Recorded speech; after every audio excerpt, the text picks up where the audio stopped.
Boa tarde, gente. Obrigada pelo convite. Charlene e Fernanda Elias, muito obrigada. Obrigada também à pesquisadora Márcia e ao João Carlos também por terem me convidado mais diretamente. Eu sou, como já foi colocado, né? Eu sou historiadora de formação e eu sou agora mestrando em arqueologia no programa de pós-graduação de arqueologia do Museu Nacional da UFRJ. E eu hoje vou falar um pouco sobre eu tentei, na verdade, com essa fala sobre a Nossa Senhora da Saúde, a igreja, eu tentei pensar uma forma narrativa de tentar, de forma simplificada mesmo, falar um pouco sobre o histórico da igreja e também sobre alguns aspectos formais dela, da composição dela. Só que para costurar essa narrativa, eu usei alguns artifícios tanto na perspectiva histórica, né, quanto numa perspectiva arqueológica e artística. Então, eu estudo a Nossa Senhora da Saúde desde a graduação e agora eu continuo trabalhando ela, minha pesquisa continua sendo sobre ela agora no mestrado. E aí eu vou colocar aqui a minha tela, deixa eu ver se eu acerto isso. Um segundo, problemas. Aqui, né? Como é que eu tenho uma. Me ajuda aqui. Vai jogar a tela. Aí foi? Ainda não? Uhum. Oi, gente. Foi. Ai, perfeito, que bom. Eu tenho algumas dificuldades ainda com tecnologia. Deixa eu ver se eu consigo abrir. Ai, Jesus. Foi. Então, em primeiro lugar, a gente tem que... Eu vou ter um breve histórico, mas, na verdade, de breve não tem nada, né? Porque é uma igreja de 270 anos, a Igreja da Saúde é uma igreja setecentista, e eu acho que para falar sobre a igreja em si, primeiro a gente precisa falar sobre o entorno de onde ela foi construída, portanto, da região da saúde, e falar também um pouco sobre os proprietários dessa igreja, porque, afinal de contas, eles que forneceram os materiais para que ela fosse erguida, que era uma prática muito comum durante o século XVIII, enfim, confrarias e irmandades que edificaram tantas igrejas belíssimas que a gente tem aí hoje ainda. No caso da saúde, no século XVIII, ela era uma região chacreira. Isso significa que hoje em dia nós temos a fachada litoral da região do Porto aterrada. Nesse momento, a Igreja da Saúde ela ficava num promontório onde a água batia. Era de frente para o mar. E antes da construção da igreja, o proprietário dessa chácara, portanto do Morro da Saúde, na época ainda não se chamava Saúde, era Manuel da Costa Negreiros, que era um sargento-mor e comerciante de escravos no período colonial. E em 1742 ele obtém os proventos para poder construir uma capela em devoção à Nossa Senhora da Saúde. Nesse momento, por que eu quis destacar que era uma região chacreira? Porque o espaço, a disponibilidade do espaço geográfico era uma disponibilidade ruralizada, vamos dizer assim. Não era um espaço urbano como era o quadrilátero principal, né, do centro urbano colonial no Rio de Janeiro nesse momento. Então, ali havia chácaras, pequenas propriedades, aldeamentos de pescadores. E, nesse momento, até o próprio acesso à saúde era dificultado, porque não havia um caminho dissecado, eram muitos brejos, então até o próprio acesso era difícil. Então, não havia tanta circulação de pessoas. Em 1750, a igreja, que no caso capela, né, ela fica pronta e esse é o primeiro estágio de construção, vamos dizer assim, da atual Igreja de Nossa Senhora da Saúde.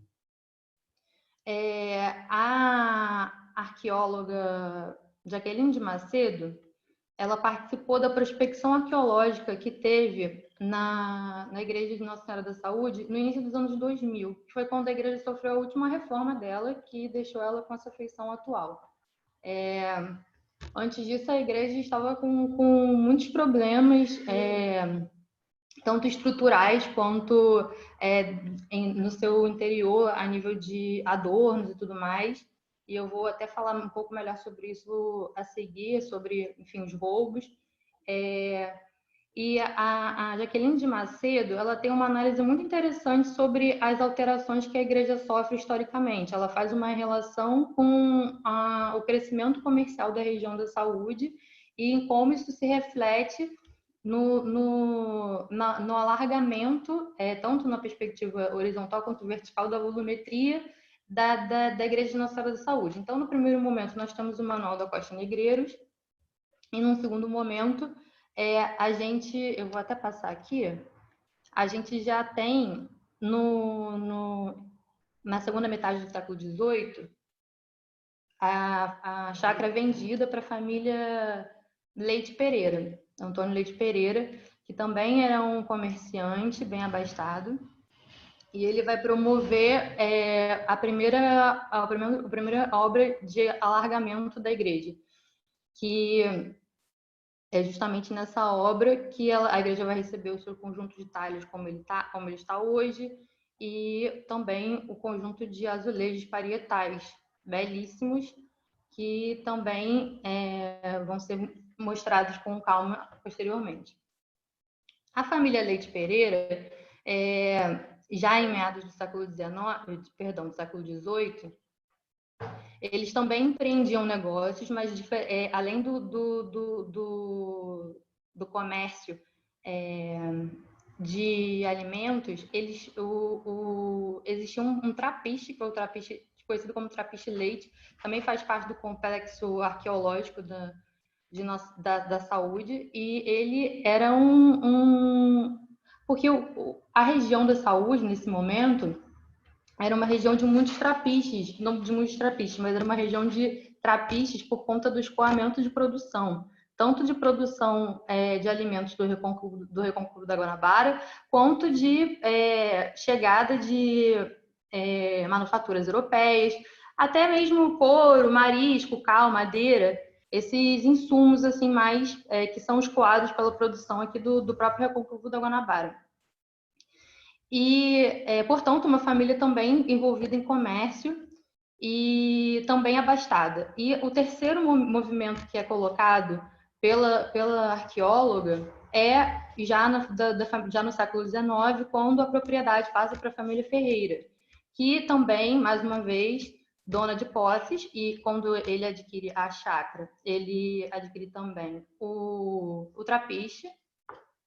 E nesse momento a configuração de chakras já começa a se transformar numa esfera mais urbana, né? Porque começa a ter o loteamento dessas chacras e, por exemplo, a família Rodrigues Ferreira, que eu acabei de citar agora, eles alugavam esses imóveis, então eles ganhavam dinheiro também com esse tipo de renda. Tem uma lápide na igreja, inclusive no presbitério da Nossa Senhora da Saúde, do José Rodrigues Ferreira, que é o patriarca dessa família. Bom, só para resumir, no final do século XIX, é quando a Igreja Nossa Senhora da Saúde passa para a posse da Irmandade da Saúde, que é uma irmandade criada em 1898, no final do século XIX.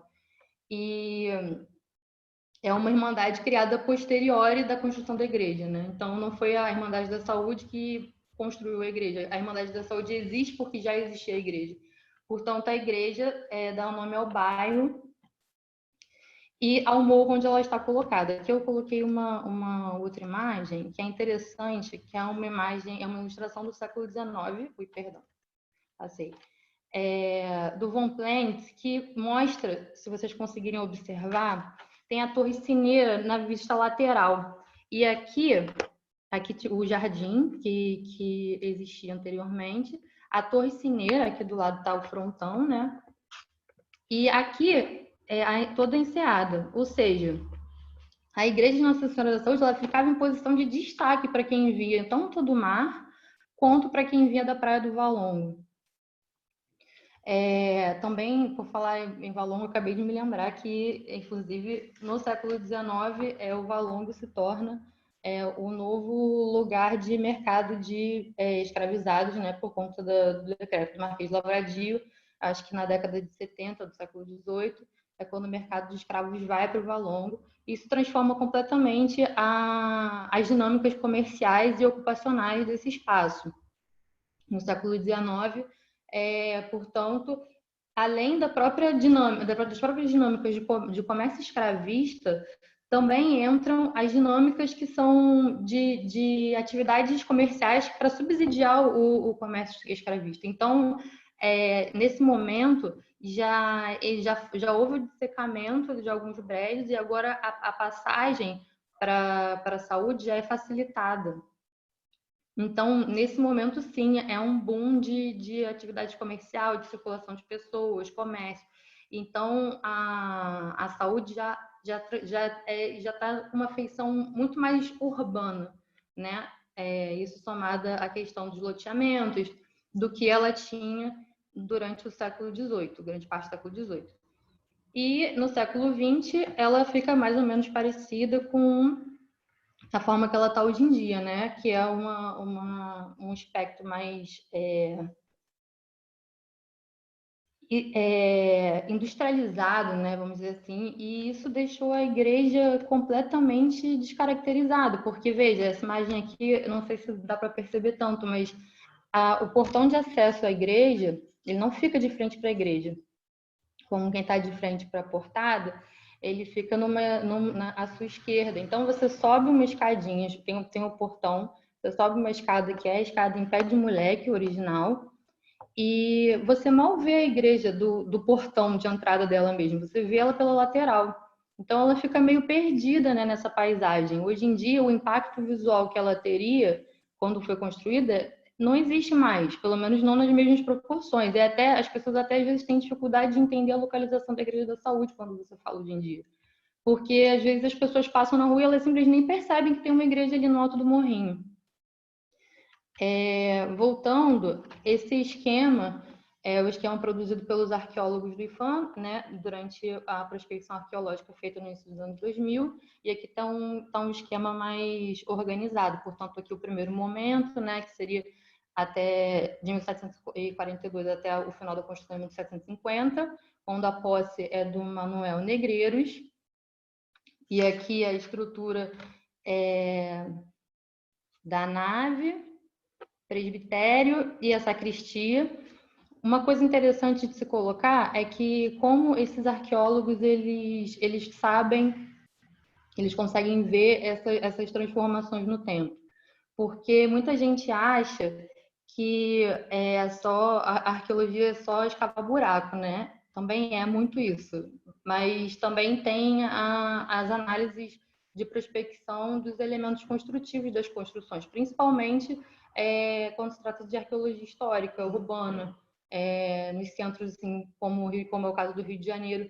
Então, por exemplo, através da análise da prospecção de alvenaria, você consegue perceber a diferença da construção de pedra e cal, que seria uma construção colonial mais antiga, para mudança já das intervenções de tijolo e barro, por exemplo. Então, você consegue mapear a partir disso, a partir dessa análise da alvenaria, da prospecção de alvenaria, você consegue mapear as mudanças que essa estrutura ela foi sofrendo na passagem do tempo. Assim, portanto, o segundo momento seria meados do século XVIII, já com a família Leite Pereira, e no terceiro momento, já com a família Ferreira. No terceiro momento, note que já há uma nova sacristia, e existe criada uma continuidade entre a antiga sacristia e a Torre Sineiro. Torre Sineiro que é quando a igreja ela é mais alargada, tanto no presbitério, na capela mor, e quanto verticalmente com a Torre Sineiro. E é quando ela recebe o seu conjunto de talhas e de azulejaria.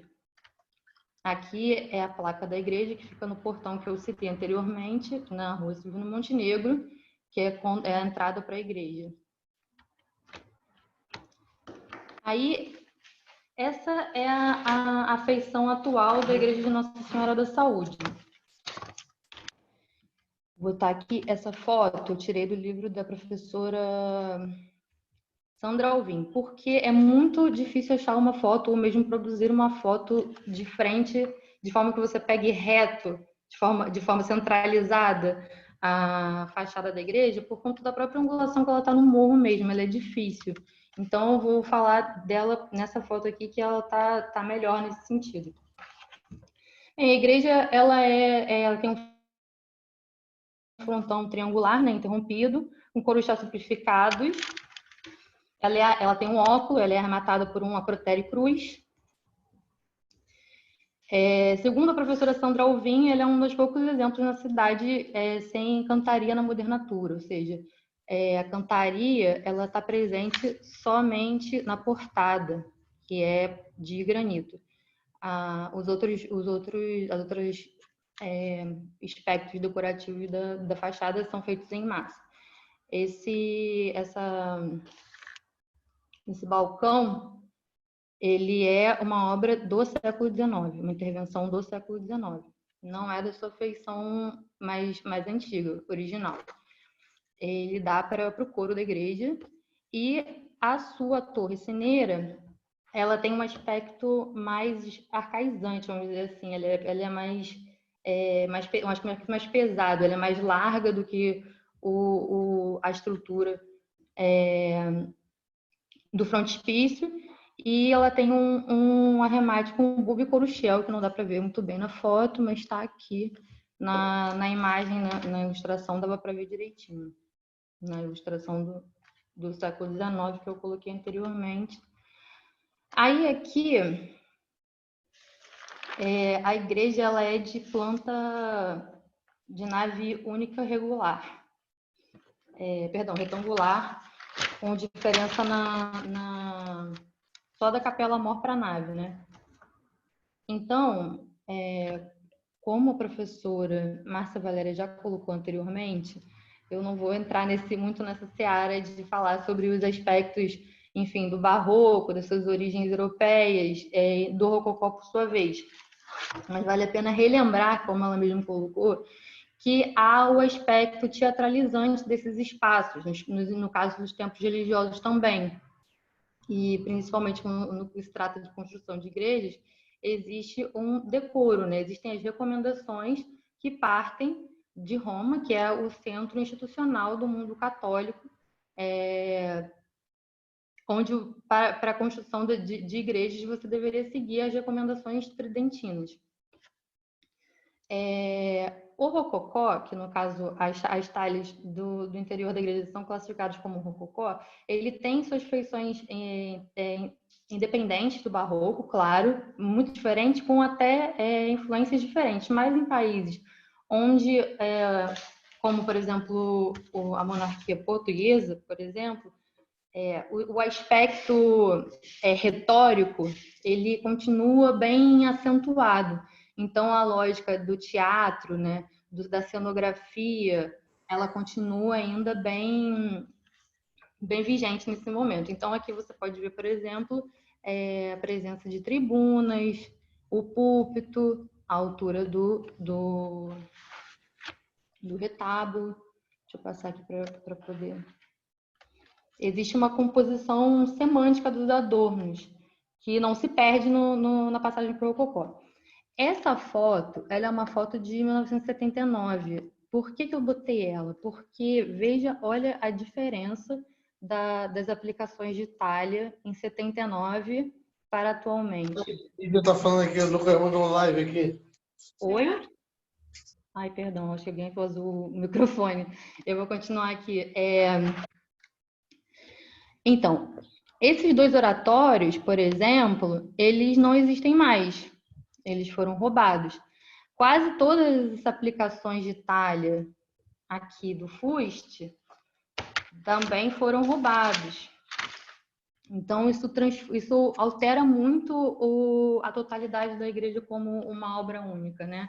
Porque essas igrejas elas têm que ser lidas como uma obra única. Mesmo que elas possuam momentos diferentes de construção, até porque era muito comum construções coloniais, igrejas coloniais, elas demorassem décadas para ficarem prontas. Então, elas têm a presença de estilos diversos coexistindo, né? Eles coexistem harmonicamente na composição da igreja. Então, para a interpretação dessa igreja, para olhar para essa igreja hoje em dia, essas talhas elas fazem muita falta por conta de como os artífices planejaram a estrutura da igreja. Então, aqui, por exemplo, a talha ela é policromada, recebe douramento, a policromia é em tons pastéis de verde, vermelho, bem comuns também do rococó, mas é belíssima, o exemplo da Nossa Senhora é belíssimo. Ela tem, o tipo da talha dela é pontual, ou seja, é uma disposição, a disposição das aplicações da talha, elas são espaçadas, elas não são integrais, por exemplo, em igrejas barrocas, onde a talha é integral e o douramento integral, então não é isso, são outros aspectos que são evocados. Eu gostaria de destacar aqui também que, um segundo, o púlpito também acompanha esse esquema decorativo. Vou colocar ele aqui para o lado. Aqui tem uma visão das tribunas, não sei se vocês... Ai, meu mouse aqui. Das tribunas, que elas têm aqui o trabalho de talha do guarda-corpo, formado por, não sei se dá para ver, 4 balaústres aqui, que tem formas volutas, né? E eles são encimados por rosáceas e arrematados por videiras superiores aqui. Eles estão na cor creme, recebem douramento também, e o verde. Aqui tem 2 peanhas, né, que foi o que sobrou de onde ficava o suporte daqueles 2 oratórios que foram roubados, formato de mísula. E aqui dá para ver bem como o que sobrou, né, do arco cruzeiro, que também recebe o douramento nas cores que eu falei, né, verde e douramento e o vermelho, né, pastéis. E ele tem um fuste dividido aqui em 2. E aí deveria ter os motivos, né? Os motivos fitomorfos, cartelas, rocalhas que foram roubados. Aqui eu vou botar um detalhe do púlpito. O púlpito também recebia aqui um adorno de talha de sol, que não existe mais. Aqui um detalhe para espumas, né? Decoradas. E essa sanefa aqui também foi uma reposição, porque a original também foi roubada. O interessante falar que é uma coisa que eu deveria ter citado anteriormente, eu não citei. Aquela imagem que eu mostrei anterior, ela é da década de 70 e ela tinha sofrido uma grande reforma na década de 60. Então, ela tinha acabado de ser reformada quando ela sofreu esses roubos, esses furtos sucessivos. E nos relatórios de conservação da igreja, né, de vistoria técnica, que foi feito em 95, antes da última reforma, existe a clara evidenciação de que essas aplicações de talha foram inclusive retiradas com pé de cabra, porque as marcas foram deixadas principalmente no retábulo da Capela Mor. Essa imagem aqui, inclusive, que foi feita pelo João Carlos. Muito obrigada, João.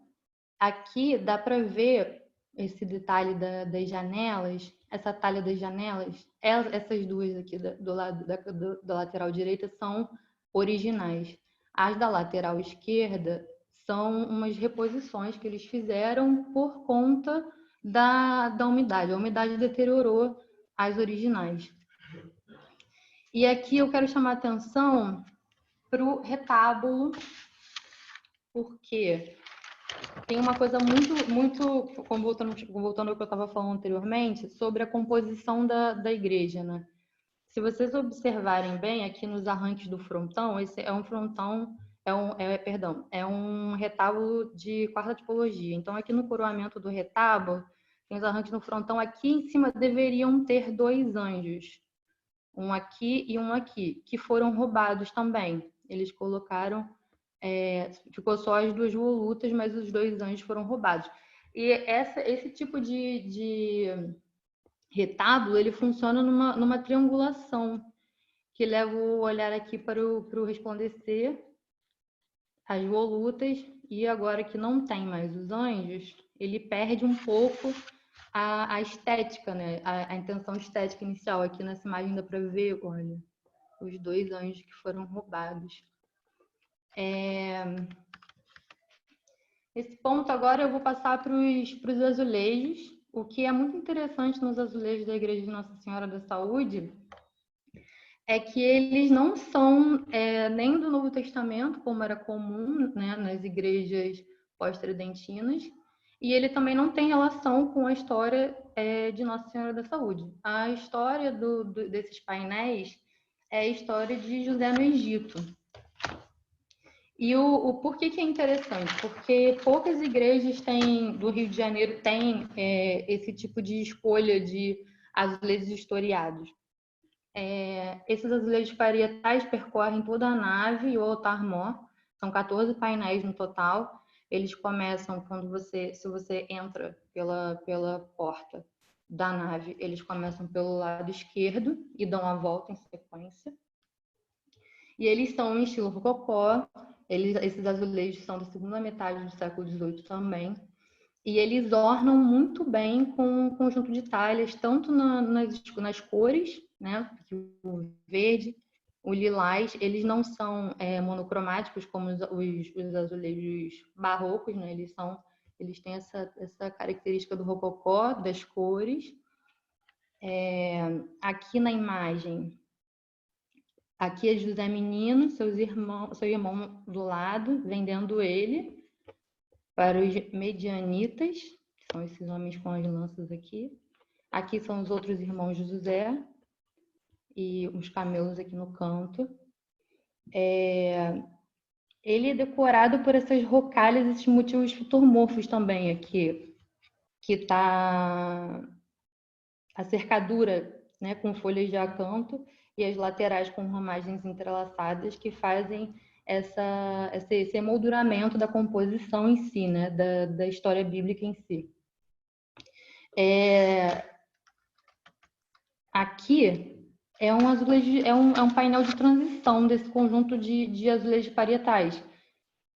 Ele é só decorativo, ele fica entre um painel historiado e outro, para manter a continuidade. E ele também tem motivos geométricos, fitomórficos. Ele tem até essa cor belíssima, a lilás aqui, que orna, inclusive, bastante com o conjunto de talha. Essas listras horizontais e essas linhas verticais aqui. O que é interessante do teto? O teto, ele já é muito posterior ao conjunto de azulejaria e o conjunto de talha. Esse teto, inclusive, ele é de 1908, e esse teto é já da igreja na sua fase quando ela passa para a Irmandade de Nossa Senhora da Saúde. Então, eles encomendam essa pintura de forro. E a pintura de forro, ela já é eclética, né? O estilo é eclético, mas ela acompanha bastante o que já existiu, o que já havia sido feito na igreja. E que isso é bem interessante, né? De se levar em consideração, porque ela tem esse molduramento, aqui ela tem essa compartimentação, né? Como se estivesse emulando mesmo uma estrutura de madeira, né? Uma estrutura de talha, e aí você pode ver rocalhas, volutas, essas máscaras aqui, que tem uma feição já bem eclética. E esses anjos nessa paisagem, né, do céu aberto, com essa vegetação, é muito semelhante ao que se fazia durante o século XVIII, né, de pintura ilusionista, de teto, de forro. mas é completamente diferente, porque as pinturas ilusionistas, elas de fato tentam, elas têm, enfim, colunas. Isso aqui é uma tentativa de manter, de se inspirar, vamos dizer assim, se inspirar nessas noções estéticas coloniais, mas dando uma nova visão, né? Uma estética mais estilizada, vamos dizer assim, já eclética, do início do século XX. Os autores dessa pintura de forro, inclusive, são M. Viana e L. Selze, o que é muito interessante, né? Porque durante o período colonial, muitas vezes a gente tem dificuldade de saber da autoria das obras, os artífices eles não assinam, eles muitas vezes são oficinas de artífices, e já no século XX você já tem muito bem definido essa questão da autoria da obra. Então dá para saber quem são os autores, né, os artistas por trás dessa pintura de forro. Esse lavabo, ele é muito interessante, porque normalmente ele não é muito, as pessoas não olham muito para ele, né, porque ele fica na sacristia e normalmente as pessoas ficam, o público vai mais fica na nave, enfim, procura os painéis azulejares. Mas esse lavabo é interessante porque ele tem embrechados, não sei se vocês conseguem ver aqui nos detalhes, de louças, de fragmentos de louças. Então, na base, ele tem azulejos e aqui ele tem embrechados de fragmentos de louça. Essas louças, segundo o relatório arqueológico, elas são oriundas da Companhia das Índias.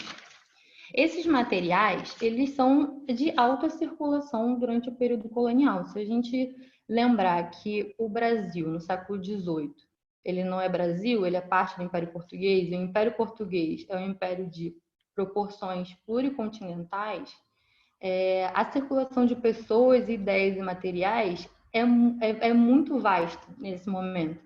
E os produtos chineses, eles também são de alta circulação. Veja, existe a colônia de Macau. O que é interessante é que foi inclusive aferido pelo relatório arqueológico, é que essas porcelanas elas são originais do sul da China, de fabricação do século XVIII, e em comparação com os outros fragmentos de porcelana encontrados durante as escavações da Igreja de Nossa Senhora da Saúde, elas são de altíssimo valor, de altíssima qualidade.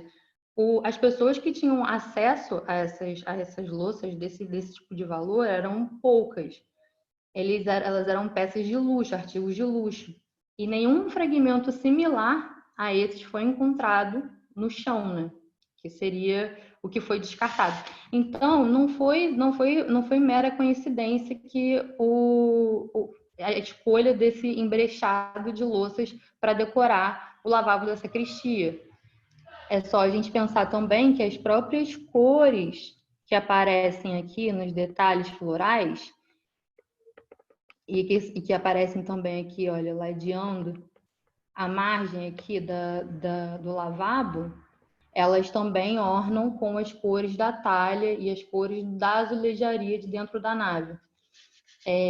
A azulejaria, inclusive, ela é muito interessante, esse emolduramento rococó dela, porque na perspectiva da igreja como uma composição única, os azulejos eles conversam harmonicamente com a talha. Então, ao mesmo tempo que eles trazem o olhar do espectador para baixo, o arco cruzeiro e as tribunas elevam o olhar para cima.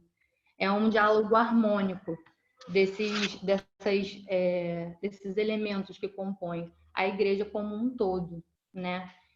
E aqui, para finalizar, acho que eu até fui muito rápido, mas eu vou até voltar aqui na imagem essa aqui não é a imagem original, justamente, que já foi dito pela professora Márcia e pelo João, enfim, pela Charlene. Essa daqui é a réplica da imagem de Nossa Senhora da Saúde. Eu só vou usar ela porque dá para ilustrar mais ou menos como ela orna no caso, a original, com as cores da talha da igreja. Ela tem esse planejamento movimentado, né, como foi dito pela professora Márcia, e ela tem esses tons de azul e o douramento, como toda a talha. E, por fim, eu gostaria, inclusive, de fazer aqui uma ressalva, um segundo, que agora eu me perdi aqui. Como é que eu faço para tirar essa tela? Enquanto ele vai tirando a tela aqui, eu vou falando. Conforme eu estava fazendo a pesquisa, levando os documentos para fazer a minha pesquisa monográfica durante a graduação, eu quero que é só tirar minha tela mesmo. Como é que faz para tirar? Stop share aqui.